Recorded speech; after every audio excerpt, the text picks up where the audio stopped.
Hey guys, so today my Shweta here. So today I am going to start up with the chapter, and that is Dust of Snow. Okay, and Dust of Snow. In this chapter, this poem is written by the poet, and that is Robert Frost. The main characters in this poem are what?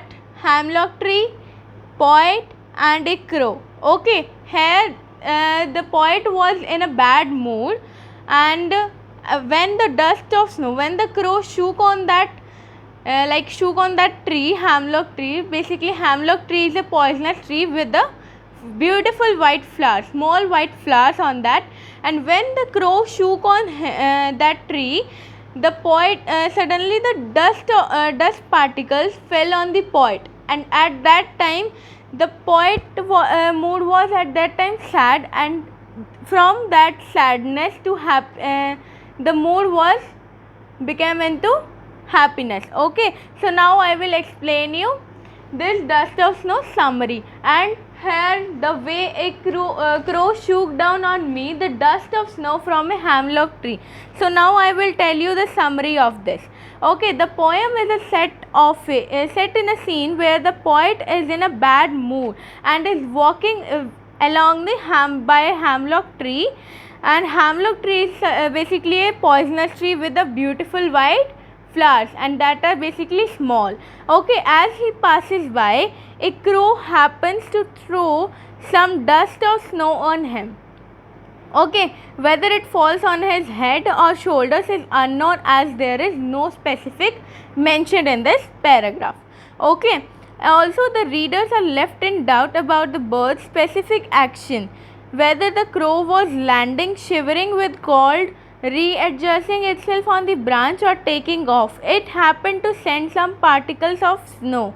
Okay, upon the author means like on the poet, the crow was sitting on the that was not known by the people.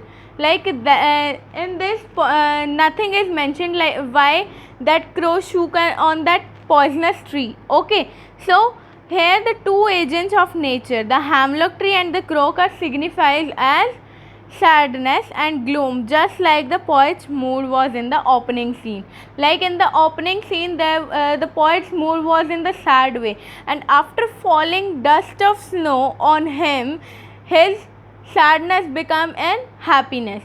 Like they were in this paragraph, nothing was mentioned like why crow was shook on that tree, why he was just shivering from the cold, और उसको या तो ठंड लग रही थी, क्यों आया था वो उस पर. Nothing is mentioned in this poem. Okay, so now I will tell you the second paragraph. Now second para is has given my heart a change of mood and saved some part of a day I had rued. Like basically here is that as I have told you that he was after when his mood was in happiness, sadness to happiness, it was become at that time when he was happy na, at that time he was thinking that he had saved some part of his day. Okay, now I will tell you the summary, and after that I will explain.